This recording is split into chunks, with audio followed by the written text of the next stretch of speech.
अब मैं बात करना चाहती हूँ हीलिंग के बारे में। कोई पुराना ट्रॉमा अगर अनहील्ड रह जाए, कोई ग्रीफ रह जाए, तो उसका असर अभी भी हमारी बॉडी पे होता है, जिसकी वजह से बहुत सारी फिजिकल एलिमेंट्स हो सकती हैं, बीमारियां हो सकती हैं। अब अगर कोई अपने उन पुराने ट्रॉमास को हील करना चाहे तो अभी वो कैसे कर सकते हैं?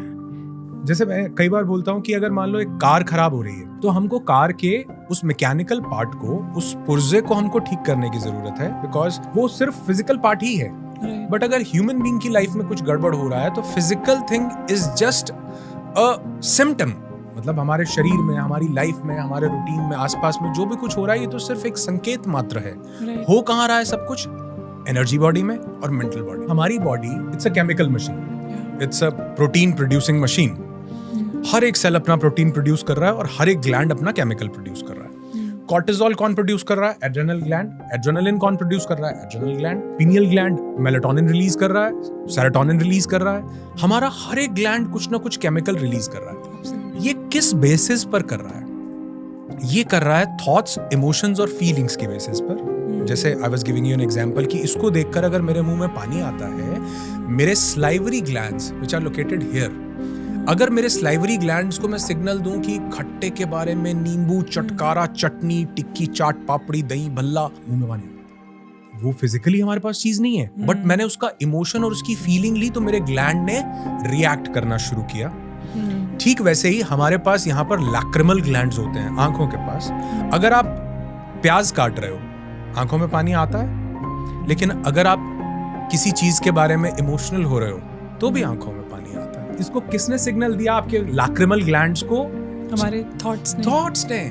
तो ये सिर्फ लैक्रिमल और हमारे स्लाइवरी ग्लैंड्स का रोल नहीं है।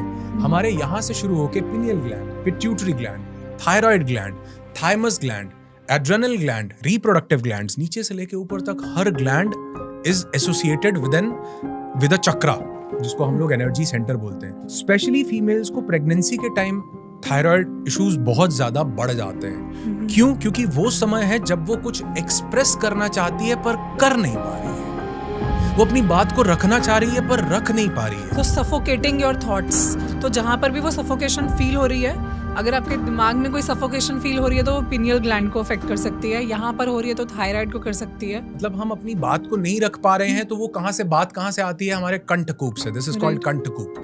कंठकूप में मैंने कुछ बोलना चाह रहा था कि यार मेरे साथ ऐसा मत करो, और मैं बोल नहीं पाया, सप्रेशन हो गया, तो थायराइड हमारा। अगर मेरे को एंगर इश्यूज हो रहे हैं तो वो मेरे लिवर पे इम्पैक्ट करेगा। मुझे फियर इश्यूज हो रहे हैं वो मेरी किडनी पे इम्पैक्ट करेगा। मुझे रिलेशनशिप इश्यूज हो रहे हैं वो मेरे शोल्डर्स पे, मेरे सर्वाइकल में। मुझे फाइनेंशियल इश्यूज हो रहे हैं, मेरे लोअर बैक पेन होने लगेगा।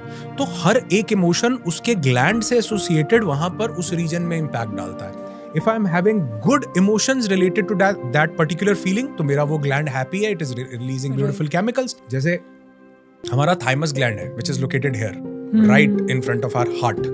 ये हमारी सैक्रम बोन होती है, यहाँ पर लोकेटेड है। ये क्या करता है हमारा थाइमस ग्लैंड? ये टी सेल्स रिलीज करता है। टी सेल्स क्या होते हैं? टी सेल्स हमारी बॉडी के सबसे पहले प्राइमरी इम्यून रिस्पॉन्स होता है। टी सेल्स जो है ये 3 तरह के होते हैं, टी लिम्फोसाइट, CD4+, CD8+, और मेमोरी टी सेल्स। ये जानते हैं क्या काम करते हैं? ये कैंसर सेल्स को ईट अप करने का काम करते हैं, CD4, CD8 टी सेल्स।